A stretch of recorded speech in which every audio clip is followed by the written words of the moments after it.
Hi guys, Erin Jane here. This episode is the beginning of part 2 of my conversation with Matt Pitcher. If you haven't already listened to part 1, I encourage you to go back and listen so you're caught up on where the conversation is at. In part 2, we dive straight into Matt's second long-term deep undercover operation, an investigation into the threat of domestic terrorism involving a plot to bomb the Democratic National Convention in 2011. Matt talks about the toll this second undercover case took on his mental health, especially in such close proximity to his previous investigation, effectively keeping him from his family for the better part of 3 years. And what kind of organisational betrayal made the move from North Carolina to Florida his best option.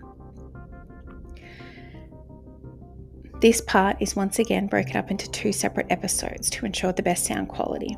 We both hope you enjoy listening and are happy to have you here in this darkness community. Cheers.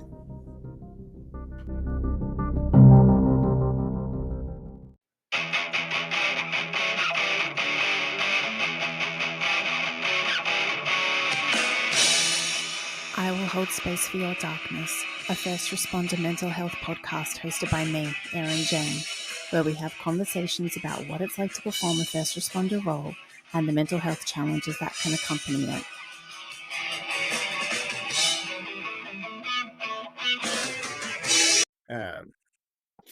Okay, so let's if you're comfortable, talk to me about that. So from what my understanding is, it was like a domestic terrorism related sort of thing involving like a environmental type of group or organization.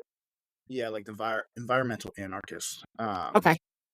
And And so was the information from the get-go that they had this plan to bomb the DNC, or was that something that kind of eventuated over time? they had information that a bombing. They didn't have specifics, but that yes, the group was planning Yeah. on doing a bombing at the DNC. So first thing, like I start going to a meeting and I'm watching YouTube videos like nonstop to try to learn the thinking process, the lifestyle, everything. Because I know nothing about this. Like this, I'm going in blind. Yeah. Um, I don't even know what I'm supposed to wear, what I'm supposed to be like, any of it. Yeah. So I started trying to just learn their philosophy, their Mm-hmm. everything that way. And obviously a Um, very different mindset to your previous UC infiltration type of work. yeah, I definitely went the wrong way. I went from being a billionaire to somebody that's now got no money. You lead the wrong trajectory. It On was the like, should have been sideline. like this. And it was like, Keep in mind, this is also during the time of, and now I forget what the movement was called, where everybody was sleeping outside on these Occupy. oh, Occupy Uh, Wall Street? That one? yes, so Yeah. that whole so they're all part of this. Um, Okay. but now I'm sleeping outside with these people all the time too, and sleeping in compounds. I do have an apartment. Every time Yeah. I'm there, I feel like they're over there. Yeah. Um, And but so what, I don't know if you can say at what year was this? Was this during like the Obama administration so in that yes, time? this was coming into 2012 election. Okay. So like I started at it, I think August 2011, the end of August 2011, and wrapped up um, September sometime 2012. Okay. So that's how that all went. Yeah. But so I started. I went to an environmental meeting, not an underground meeting. That's like anybody can go to. You're above like a Greenpeace, that kind of. It Yeah. was actually RAN. It was the Rainforest Action Network. Okay. Um, and like everybody always says undercover that you have to be, very not introvert, extroverted, right? You have to be an Hmm. extreme extrovert. Well, I'm not extroverted. Uh, normally, like if I'm in with people, I'm not extroverted. Yeah. Uh, but listening is way more important than talking. Oh A lot of people. yeah. And I think you're right. I think that would be like a really common misconception because thinking that you have to infiltrate, so you got to be larger than life, but it's actually like the more like the smaller and kind of not insignificant, but like you got to be able to go under the radar a little bit more. And like you're saying, like pick everything up. There's like little tiny bits of information, and if you're making a big man of yourself too much, like you're gonna miss it, and it could risk your 100%. life. Yep, exactly. Yeah, like a lot of times, if you talk a lot, it means you don't listen very much, and You miss those little clues. Exactly. Exactly. So the first meeting I went to, I literally did not say a word the entire meeting. Pretty much was the first one out the door. Then, Mhm. um, and then went again, and it worked perfectly because the one person then didn't let me leave. Like they wanted to talk to me and figure out what was up. Yeah. Uh, and so that kind of started to build that segue in. Um, and for this one, I used as an orphan again. Uh, but I had said I'd been living on a sailboat um, on the East Coast. One, I had some real dilemmas on this one because of how fast it was, Mm. because I didn't have any IDs or anything like that to back up my new person. And I can't use the same name that I just used in the other case, so Yeah. I'm in a little bit of a tight spot here. Yeah. Um, so I was able to use the sailboat to kind of justify, No like, fixed and that, place of abode and all that kind of stuff. Yeah. yeah, that, scared of the government, all this, which fits into the underground network Yeah. pretty good. So that actually is a benefit playing to my help. And then there was a guy that wasn't there yet, but they're all telling me, and the guy's named Billy. They're all like, "Oh, you're gonna love this guy. You need to meet him. Uh, you and him are really gonna hit it off." And so I think it was like a week later, Billy's back in town, and we meet, and I make sure Billy and I hit it off very well, um, which is not an easy one with him, and it never ever was. This case was terrifying so many ways because of him. Very charismatic when he's with a group of people, or people he doesn't really care about, but just wants to influence them. Very outgoing, very nice. Once he Mhm. lets you into the personal side of him, he's a paranoid schizo kind of thing. Like you never know where you stand with him. Um, Okay. and he has a drug habit, which is not fueling things in a good way. Um, Can't imagine it would be. so And and what was his he's like, smart. sorry, I didn't mean to interrupt. No, go ahead. I was What were you just gonna kind of say? saying like the description that you kind of give, it's almost like that, like sociopath or like the anti-social personality, like where it's like they don't actually like experience that empathy. It's like they manipulate and so there's like the psychopath triad or something like that, like the So you're Machiavellian and the all that kind of thing. Yeah, you hit the nail on the head. Like I don't think he had the ability to feel. I really, That really is a don't think so. scary person to have to make sense And with. and it gets worse. So he invites me over to his farmhouse at one Mhm, point, and I go to his room, and in some ways, it's the most terrifying moment of my career. And mhm. I mean, I've had some bad things happen in my career, but this one, um, I walk into his room, and he has pictures cut out of like newspapers, magazines of riots where officers are being burned, that kind of thing, like where you'll see them on fire and all that. Then he has hand drawn pictures of cops being brutally murdered and badly murdered, like very graphic. And he's a Jesus. really good artist. So all of a sudden, like like it's not like yes, lots of people hate the police. I get that. But there's the normal hatred and the Then wanting to there's see Billy. work. Yeah, exactly. Um, so obviously, first thing that's going through my brain at this point is if this guy ever finds out I'm a cop, it is going to be bad. Yeah, Yeah, yeah. exactly. And it gets worse. Alright, um, I might have to go and, like, have some vodka in my mug or something. um, so after that, he takes me down to the basement Yeah, and shows me his gun cabinet where he has lots of guns. and using Uh, shocking. and yeah, exactly.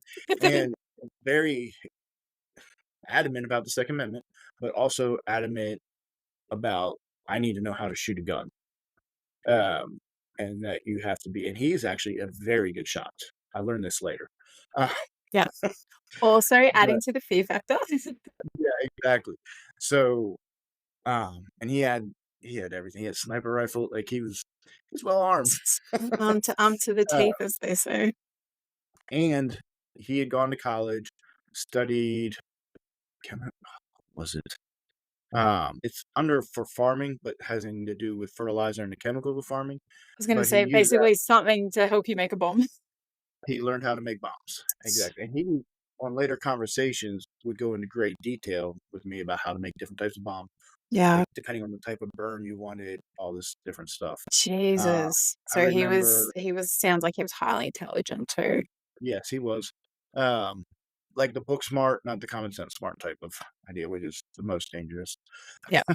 Uh, I remember New Year's Eve, we were at his place and going about making bombs.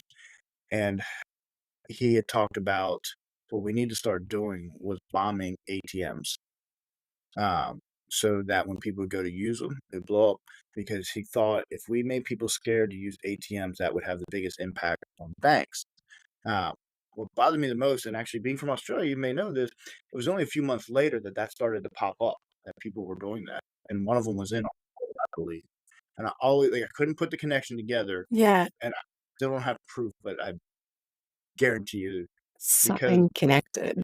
the group that I eventually get connected to, which he's not one of the ones I get connected to with this, but I know he's the one who had to have arranged it for me Mhm. to meet them and everything else to do the bombing at DNC.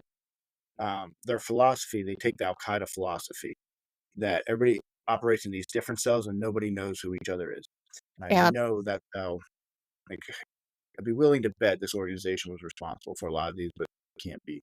And that's part of like the it's like the scary tactics of organizations or terrorist organizations like Al Qaeda and even ISIS and stuff like that. Like they draw people in through the propaganda, they get them radicalized, and then it's like they kind of they plant the seeds and let the minions go off on their way. And it's kind of like they've inspired it, they've given them their ideas and might even give them resources, but it's like, but you might not know who I am or that I finance this or whatever else. And it's even worse than that kind of like the lone wolf sort of scenario to think of like the larger impact of what like, yeah, these like individual cells can actually have. Yeah, that's so. At this point, Billy and I are getting close, and I'm getting close to some other people too. Obviously, that whole group. Yeah. I mean, I'm with them 24/7. Um, but it's like I can't get to that next level with Billy. I'm having Yeah. all kinds of issues. Like I can't, and basically, I'm not vetted. Is what it comes down to. And so, May of 2012, Mhm. there's a Bank of America shareholders meeting, and there was a huge protest planned for this uh, thing. And they're actually bringing people from all over the country, like they do. Yeah. There's going to be thousands of Uh, people, and um, it's no made worse than clear to never me. from there. It pretty much made clear to me that if I want to, if I really want to be trusted, vetted, I'm going to need to be on the arrest team for. And yes, they have the bag or the protesters or underground have a rest team at protest stuff too, basically, so that they get their point across. People go to jail, it makes the news. Publicity. Yeah. Yeah. So I keep in mind my communication with my department and everything else is extremely sporadic. I have to give my phone up on a minute's notice. With it. Like they were worse than the mafia when it comes to unbelievable. Um, Like the paranoia involved. yeah, Yeah, I can exactly. So imagine. it was not uncommon to have to give him my phone on the spur of the moment so he could look through it. So we communication had to be very discreet and and immediately erase it after each one too. Yeah. So they pretty much want me to be part of this arrest team. So I send it back to my main handler. I was like, "Hey, I need to get arrested," and he replies back, "Ha ha." You're like, no, haha. Joking. Uh, and I think originally it's like, yeah, that there's no way this can happen. I was like, figure it out. Um, and all credit to him because he did. He put his butt on the line and it was pretty much, we've got to do this. Yeah. And so It's talk to me about like who's actually like or what departments of the league. I'm assuming like domestic terrorism, is that FBI, is that ATF? Like who's kind of in charge of you being like inserted like this? So CMPD's involved, FBI is involved, and Secret Service. All three of those are working together. Okay. Secret Service because it's the DNC, Yeah, the of bomb. course, that makes sense. Yeah. Which is actually side note on this whole thing, which is kind of cool. Um, I told you my brother was a Wilmington police officer. At this Yeah. point, he was actually Secret Service. No and way. he was in charge of some type of security for the DNC. So he was in charge. Like, I never saw him the whole time he was there, Yeah, but I knew he was there. that's crazy. And I Yeah. guess he didn't know that you were No, he involved did. at He all. He actually, did? after the case was over, he had sent me some pictures that he had because they have surveillance all over the place during this Yeah. thing. And he And was he like, had, "I know that bloke." I'll tell you one of the, like during the DNC itself, one of the worst, I was with my anarchist buddies, Yeah. and we're at this one intersection, look up on the high rises, and there's snipers all over the high rises. I was like, not one of them know who I am. No. Oh, Jesus. Out of Um, control. So but were you like, you're basically saying to your handlers, like, "This is gonna give me the credibility that I need to really correct, kind of yeah, move up." yeah. I'm either going to stall out right here, and Yeah. we're not going to know, or Yeah. this will get me to that next level. Yeah. Um, so my handler Joel, he gets it done. And is basically, he knew a couple other of the higher ups in my department knew, and the sheriff himself knew. Nobody in the sheriff's office besides the sheriff, but because the sheriff had to go in and fix the computer to make sure nothing would come up as my real me. Yeah, I tethers, yeah. Yeah, exactly. That could have been bad. And then two um, two other detectives who were with the gang unit um, knew, and they were super good friends of mine. They told them because they were going to be the ones to actually arrest me. Mhm. Um, well, that was the goal. A Uh, as always, best laid plans. yeah, exactly, right? So that conversation was about a week out from the protest, um, and then no more communication about that, basically. No more really communication until the night before the protest. And I was able to break away, and we're sending texts back and forth.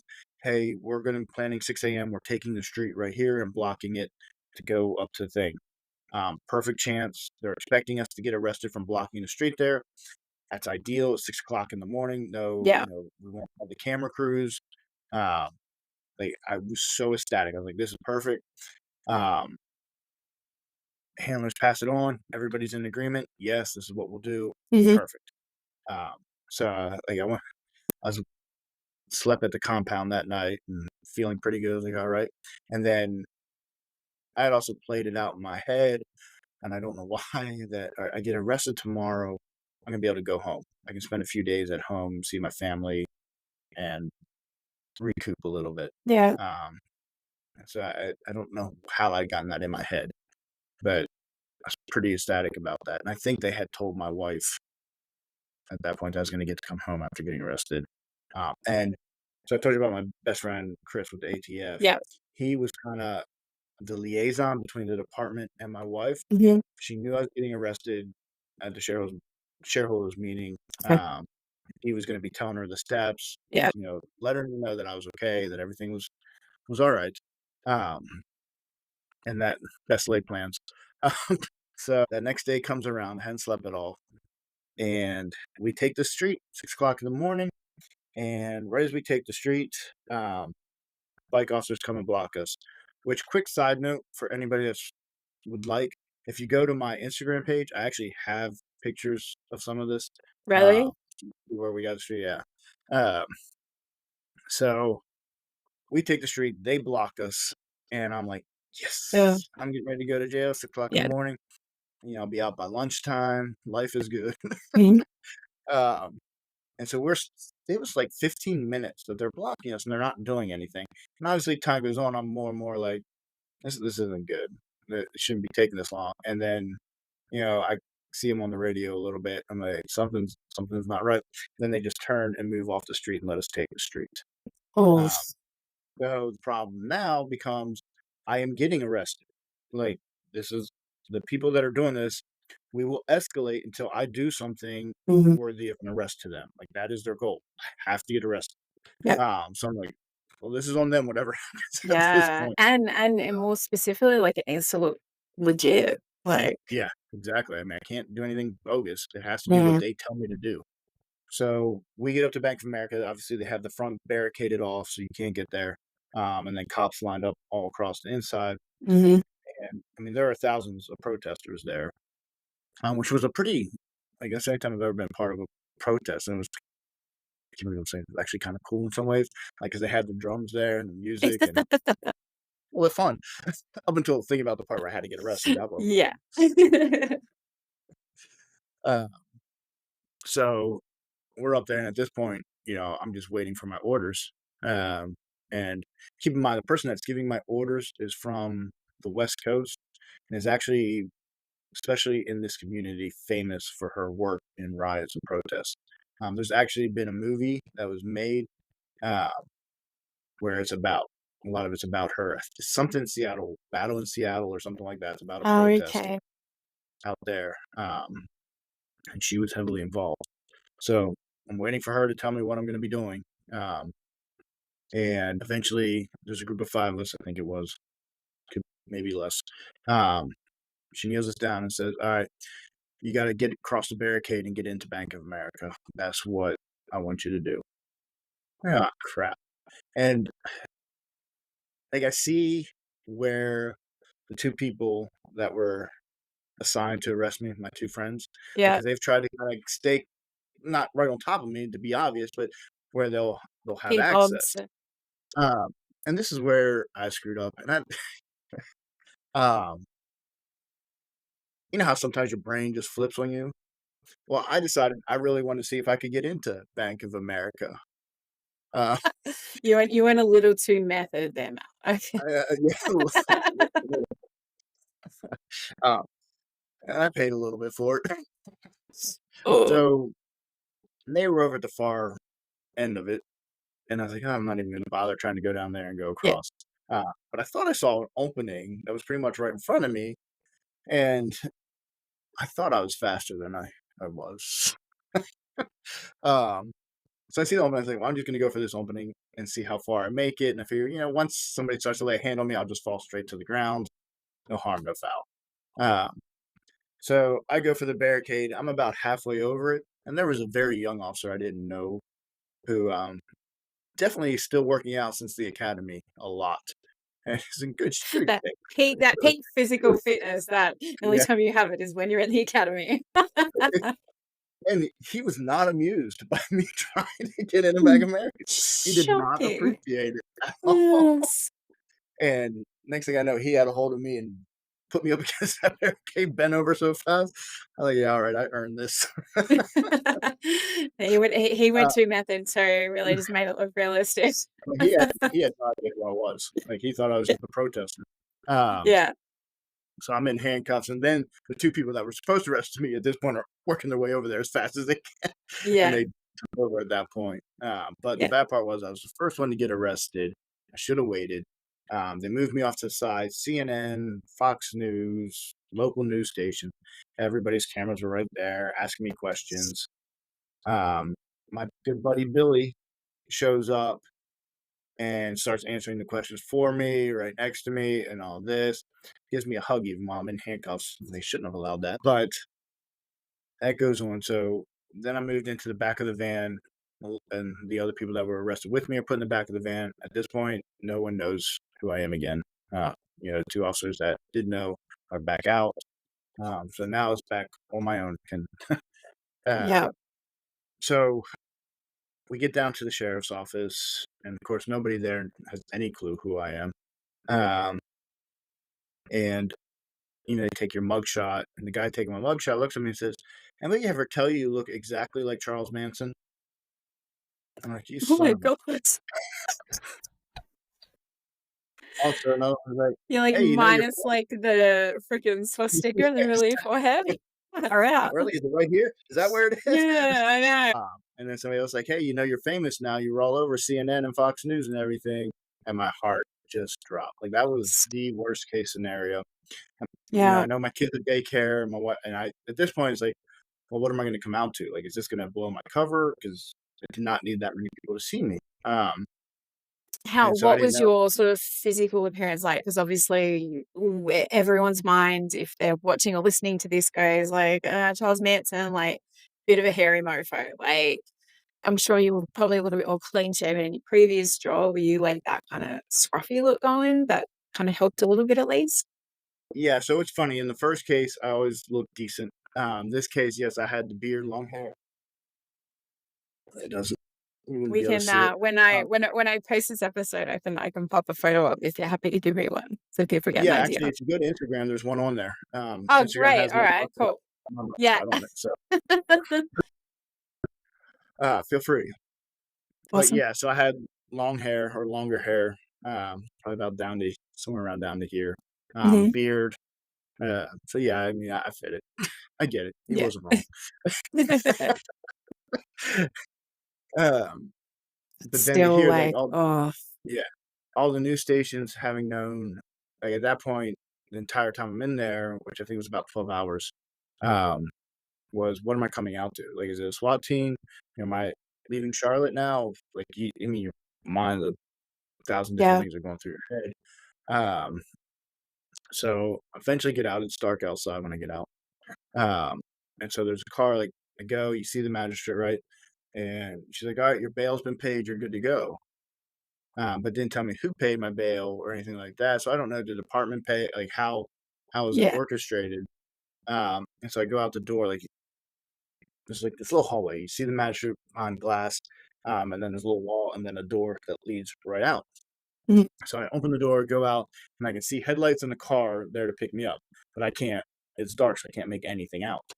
Um, so it's just a surreal feeling because it's maybe 25 yards away, right? That I got to walk to this car.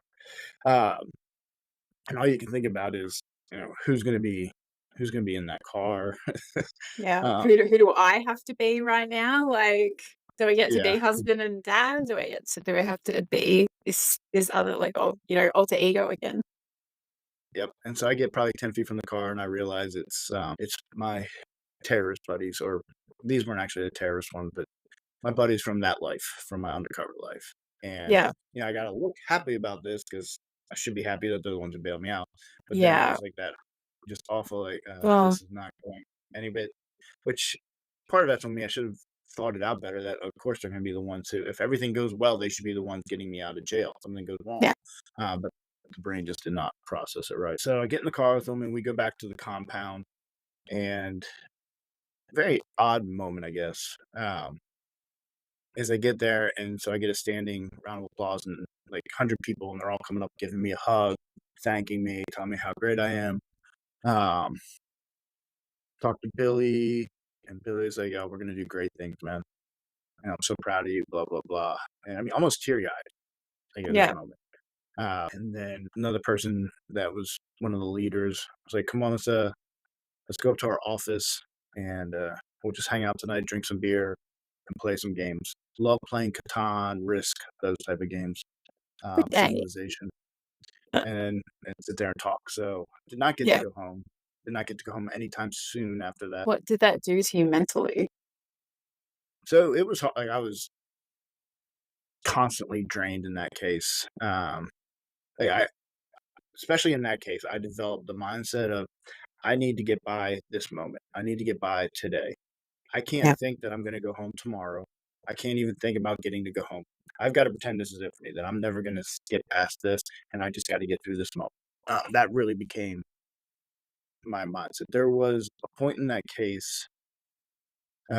This was I was so close to just dropping it. Um,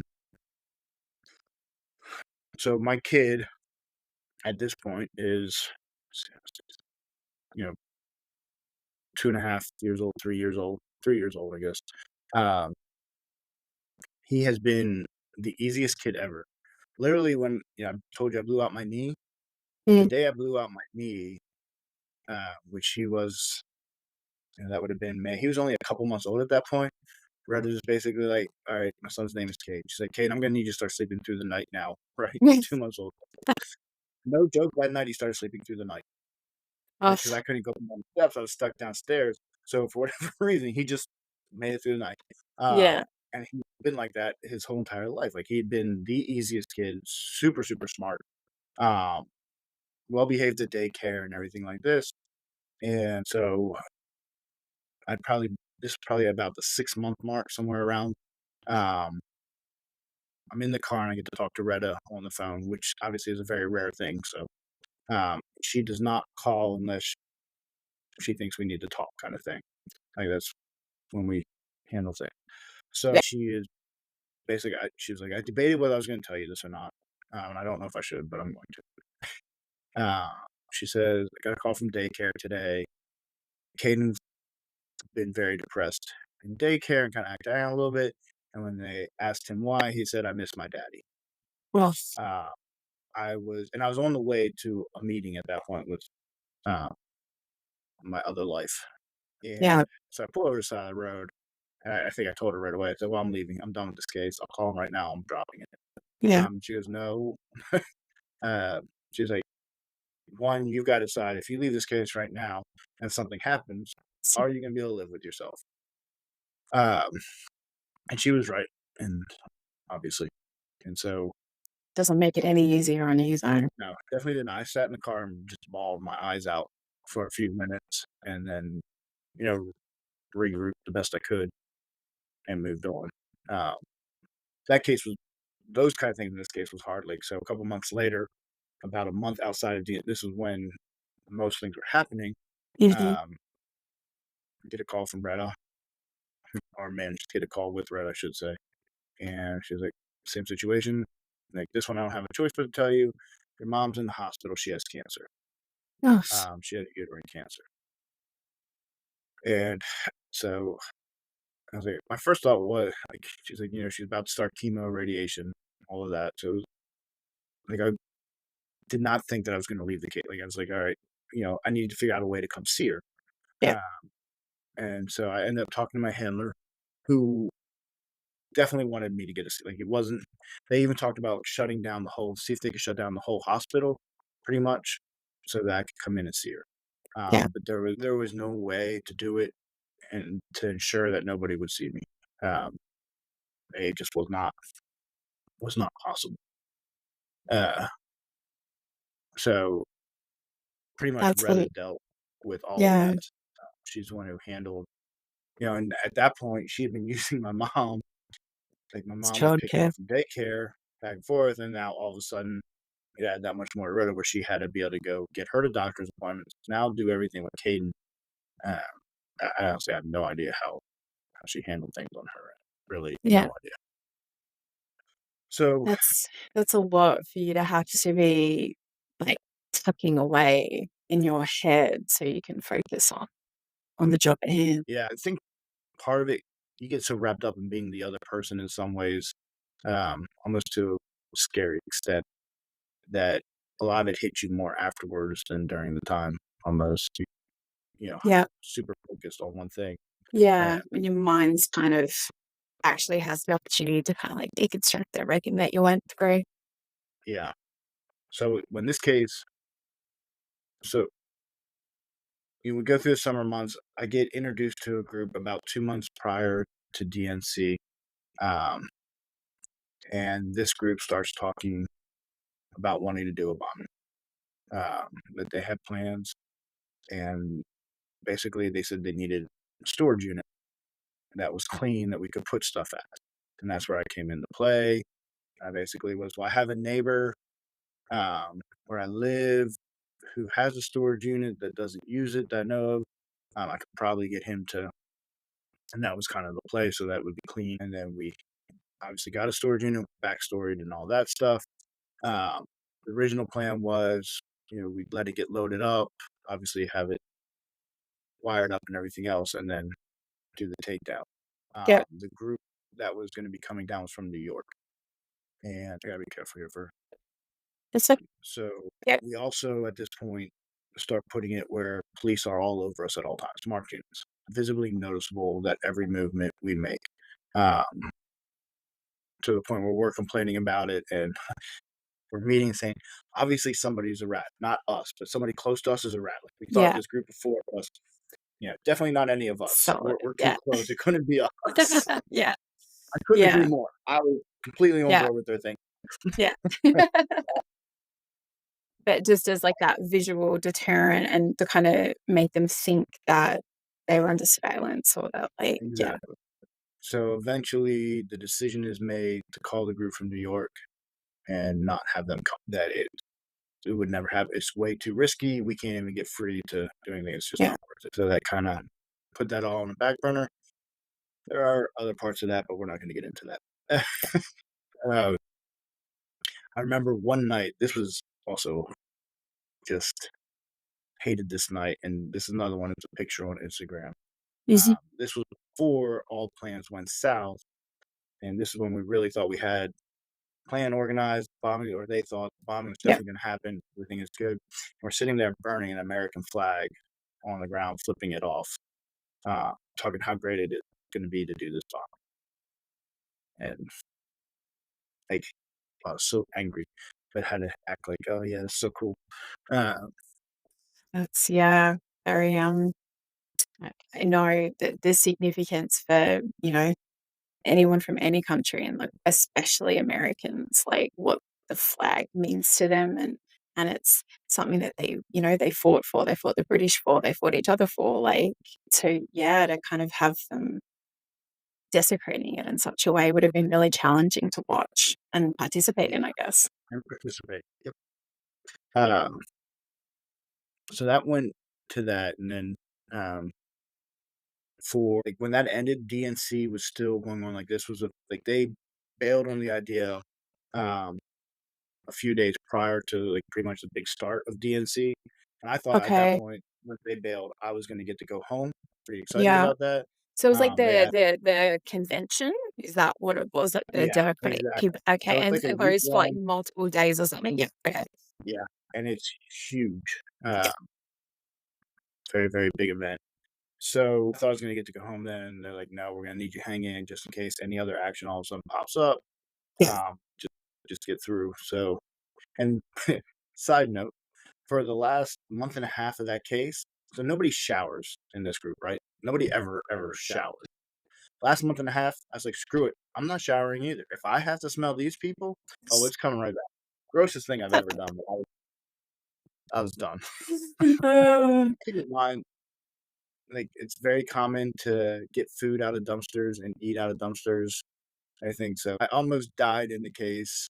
They made pizza one night and got eggs from a dumpster and pulled out. I could smell the rotten eggs.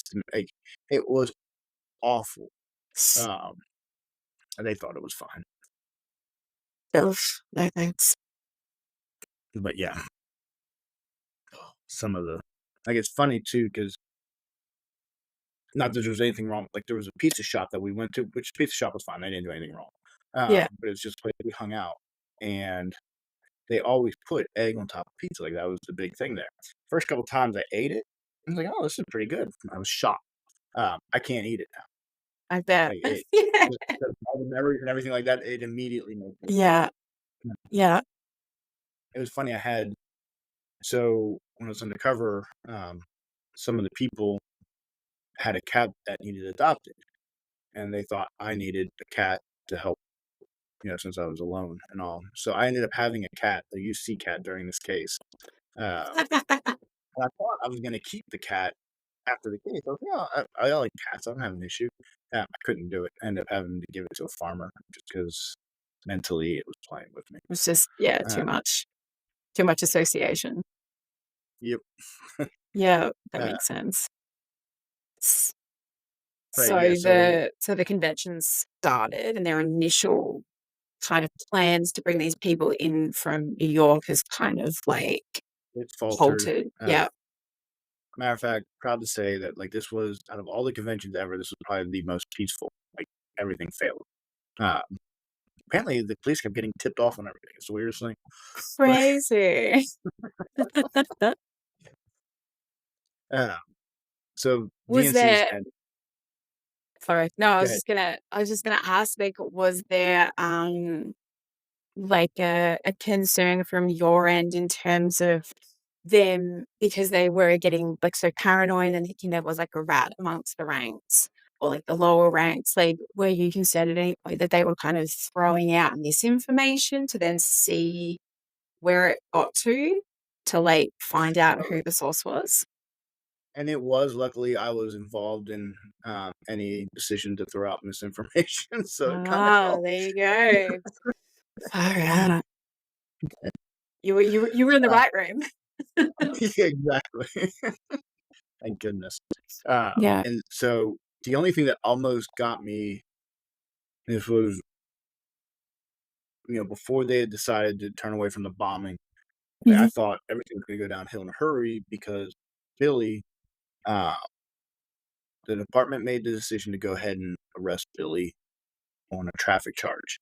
Uh, like they As basically in got him for trafficking or like driving traffic no, no charge? traffic for DWLR for driving with a revoked driver's license. Uh, and it was bad. Like so, basically, it was in a parking lot and he had one tire hit the main road, and that's what they got on. Like I had no knowledge they were going to do this or anything about it. This came from higher ups, Yeah. and I got a Basically call trying in. to thwart what they were doing. Yeah, exactly, or to scare them. Because keep in mind, what bothered me most was Billy had no part of this. Like, yes, I know Billy's the reason I got introduced to these people, but Billy's being because Billy lives in Charlotte, he was not gonna be any part of this. Like, that's kind of the operating rule is they don't want it to be anybody from Charlotte. So, Okay. that was why Billy was excluded. Even though, again, I believe he had intimate knowledge and is the one who set us up. Uh, Mm. but so they arrest Billy. I immediately get a call from people at the compound where they arrested him at. Hey, Billy's being arrested. Be careful. Something's going on. Uh, so, not a problem. I find a way to break free. Immediately, I'm calling saying, what the hell? Yeah. Um, basically, well, our goal is to arrest him and we're going to keep him in jail until after DNC for a driving a license revoked. I was like, nope, you can't do that. No judge is going to stand for that. And they're like, well, we are talking to him about his interest in bombs and the conversations that we have recorded where he talks about making bombs. Those conversations were with me. If you release those conversations, I Oh, am a dead man. Um, I guess I God. was beside myself to say the least. Um, and I Understandably said, so. you can't do that. Like, you can't do that. I think I've repeated it like Well, 20 times. not especially Uh, not while you're still bloody embedded in there. Jesus Christ. yeah, exactly. Uh, and I asked pretty much, I said, this can mess everything up. Uh, and eventually my handler was able to reason with them and got it nixed. And so he had spent a couple days in jail. He got on all kinds of TV after that because all of a sudden, he came out as the martyr type thing where they had nothing. They put him in jail and blah, blah, blah. He was Yeah. also on the no-fly list because of me. So this stuff came out, but they didn't give me up in the process. So. Yeah. But I remember I picked him up from jail and took him home and gave him a hug. So we were good. But so all that happens, DNC goes off, no hitches. Um, so that I'm so mentally and physically exhausted at this point, it's unreal. And I get the text message to clear out, to get away. And so get in the car, get away, um, and then get a call from Joel. He's like, do not answer your phone from this point forward, except for me. All right. Uh, Hang on, and so then also sorry. So was the text message from the group that you've infiltrated or from your police no, colleagues? this is from my handler. Yeah. Oh shit. That Okay. that you're free, you know, start making your way back home. Obviously, I have to do a lot of clearing and everything like that to make sure I'm not being followed, Yeah. which I was followed a lot in this case. Um, Oh wow. Okay. So lots of like counter surveillance sort of stuff for you. yeah, I never was able to prove it 100%, but I also know. So they hired a private detective to investigate me. And then I also had Bank of America investigating me because obviously they couldn't know who I was, but they Yeah. know that I'm with some bad people. So they even, they even brought my name up to the department and said, "Hey, we're really concerned about this person." Had my Oh picture and my god. everything. Yeah. My department wasn't as concerned as they were. Surprisingly. So anyway, Joel tells me that, and then all of a sudden my phone starts blowing up from all my people. First one Yeah. being Billy. And Billy leaves me a voicemail saying, "I love you, man. You're the greatest, but I think it's time you get back on your sailboat and sail away." And he goes, "Just, I love you and I'm going to miss you, but you need to sail away." And Yeah. then message after message, pretty much the same thing. And then I find out why. This is the plaque they gave me at the end. This was what they used to get me out. If you could see it well enough. Oh my They went around to goodness. all the groups. The Yeah. FBI and police department went around with all the groups with a wanted picture of me, um, that I was wanted for Jesus, domestic terror in that's another state. ingenious. Exactly. So, I mean, yeah, So then that was all Joel's extricated idea. you and maintained your cover all at the same time. Yep. And again, Joel deserves all credit. That was completely his idea, and it Yeah. worked beautifully. Obviously, it would explain no more contact from me and me just Yeah. being gone. Yeah. Just, Uh, yeah, dropped off face. Yeah. And but Now, do you know what what the call was, or why they made that call at that time? yeah, so the FBI, CMPD, and Secret Service all went around with that exact, with different photos like that, handing them out, telling them that they were looking for me, and so that's why Yeah. But they so, thought I was basically all of the information that you had been able to provide to all the agencies that you were connected with, and updating them on all of this group's plans, basically made it so they were able to thwart every single effort that they tried to do, so that they were not in a position to bomb the DNC convention. correct. And there are some other things that happened out of it, but we won't talk about that. But yeah, Yeah. it No sources and methods on here. exactly. Well, no inappropriate sources and methods. Remember that. I mean, Jesus Christ, Matt, that's just wow. I mean, to think what you helped to prevent, that could have just been catastrophic. And that is one of the things, obviously, I'm probably most proud of in my Mm, career. There are a few things that I stand out, but that's definitely one of them. yeah. Um, she was a captain at the time, Hmm. over that unit, um, wrote, is the one who wrote me up for the Medal of Valor. Hmm. And what she wrote was, I mean, when I got the award, and I didn't know I was getting it ahead of time or anything, uh, Oh, that would have it made me been. cry. I When they bet. said my name to come up and get the award, I went over to her and gave her a hug.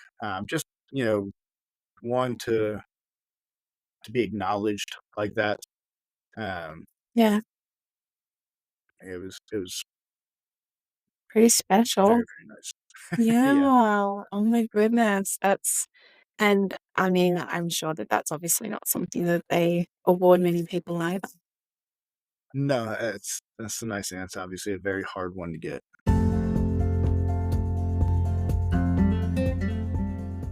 Hi guys, it's Erin Jane here. Firstly, thank you for listening to I Will Hold Space for Your Darkness. This podcast really is for you, the listener, and I hope you're finding as much value in listening to these conversations as I am in having them. If you'd like to offer any feedback, suggest a subject matter, are interested in being a podcast guest, or would like to get in contact to receive first responder life and wellness coaching services, please reach out. You can find me on Instagram at Erin Jane Coaching or my website www.erinjanecoaching.com. I look forward to hearing from you and I'm so grateful to have you as part of this darkness community. Cheers.